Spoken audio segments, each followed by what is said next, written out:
Alguns amigos meus LGBTs falam sobre não se sentirem adultos, sendo que a maioria deles tem 30 anos ou mais, moram sozinhos ou com colegas e amigos, alguns são casados, pagam boletos e insira qualquer outra responsabilidade que você queira. E aí eu também tenho um amigo trans que numa conversa nossa ele brincou assim que ser hétero te envelhece. E aí ele mostrou uma foto pra mim de quando ele era lido como uma mulher cis hétero com 18 anos. E depois uma outra mais recente, com ele com quase 30 anos, né? E agora como uma pessoa transmasculina. E aí de fato, ele parecia ter 30 anos quando na verdade ele tinha 18. E hoje, com 28 anos, fazendo cursinho, muitos dos adolescentes acham que ele tem 18. E aí lendo sobre, eu me deparei com algo que explica essa sensação, essa percepção que muitos de nós que somos LGBTs temos. E talvez explique o porquê você também não se sente tendo a idade que tem ou se sente deslocado de todo o resto.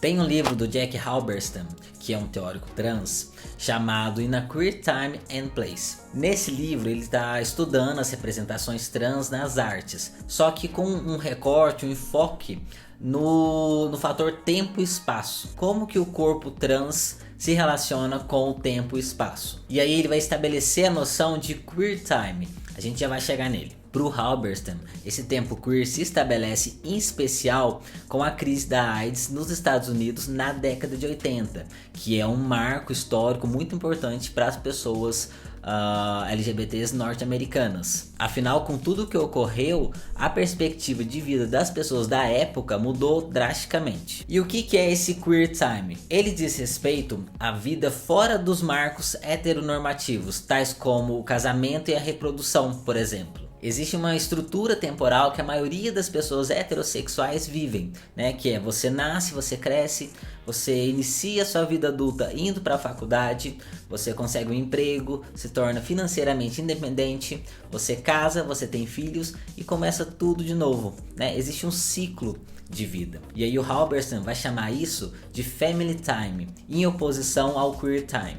O tempo queer refere-se à potencialidade de uma vida não programada pelas convenções de família, herança e criação dos filhos. Há uma abordagem mais ampla desse conceito que não se reduz às pessoas LGBTs, tá, gente? A Natalie estava assistindo um filme na Netflix chamado Senior Year. Qual que era a ideia do filme? A personagem principal sofre um acidente quando ela tinha 17 e aí ela passa 20 anos em coma. Então, quando ela acorda, ela é uma mulher de 37 com a mentalidade e perspectiva de mundo de uma adolescente do início dos anos 2000. E o filme vai trabalhar em cima disso, desse descompasso de alguém que não viveu 2 décadas da sua vida e volta para o ensino médio. E aí, na minha compreensão, a Stephanie, que é essa personagem principal, está vivendo em um tempo queer. E quando a gente pensa em recortes de raça, de classe, de pessoas com deficiência, esse tempo queer se torna ainda mais amplo. E o Jack Halberstam menciona isso, né? Como o tempo, sendo socialmente construído, não só organiza como impõe, né, esses sistemas normativos, tais como o capitalismo, a branquitude e afins. Eu não vou entrar nisso, até porque eu não tenho pleno domínio, mas achei que é legal falar e mencionar para vocês terem essa ciência.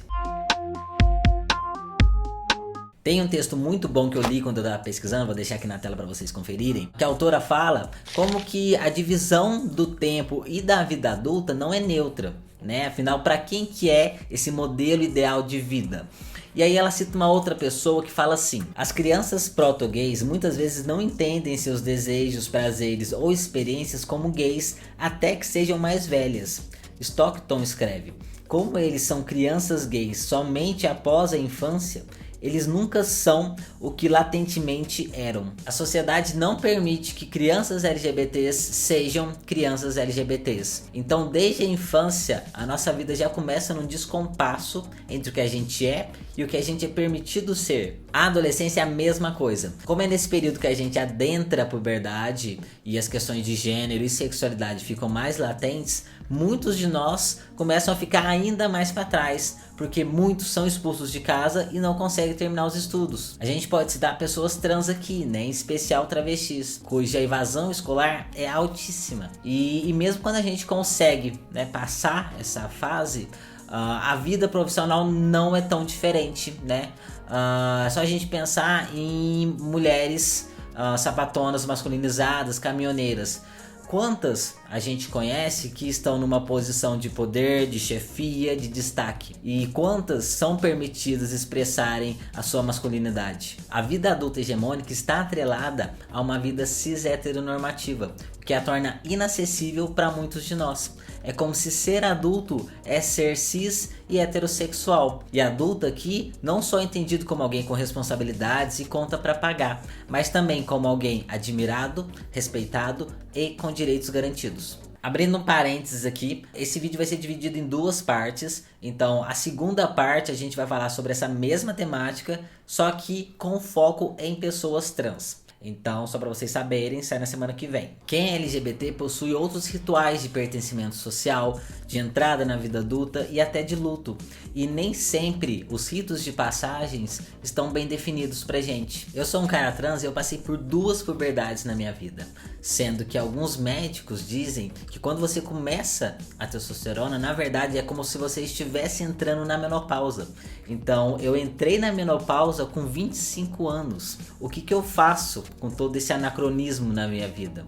E com o sentimento de descompasso e não pertencimento que vem junto com isso. Numa videoaula que eu assisti chamada Queer Temporality, o professor Kyle Keegan, ele cita de exemplo o sair do armário como uma atitude de integração e pertencimento social, algo que sequer existe para quem é cis hétero. O próprio luto, né, gente, é vivido por nós de maneiras diferentes.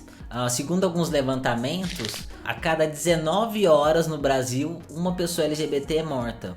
E a gente sabe que o que matou essa pessoa é justamente a mesma coisa que nos une enquanto comunidade. Então pensem como que isso afeta a nossa noção de segurança, de valor e de perspectiva de vida. Nós não estamos caminhando no mesmo ritmo de quem não é LGBT. A nossa relação com o tempo e espaço se dá de maneiras diferentes. E nos pautar por um referencial de vida heteronormativo não só faz com que a gente se sinta deslocados e inadequados, como também nos priva de viver a nossa vida em outros termos, com outros referenciais e com outros propósitos. Apoia-se. Esse vídeo foi trazido a vocês graças às pessoas que me apoiam no Apoia-se. Caso apreciem meu trabalho e possam contribuir, saibam mais no link na descrição. Galera, por hoje foi isso, espero que vocês tenham gostado, que tenha trazido algum insight para vocês. Lembrando que vai ter uma segunda parte na semana que vem, a gente vai falar sobre essa temática, mas apenas em relação às pessoas trans. Então é isso. Muito obrigado por ter assistido, muito obrigado pelo tempo queer de vocês e até o próximo vídeo.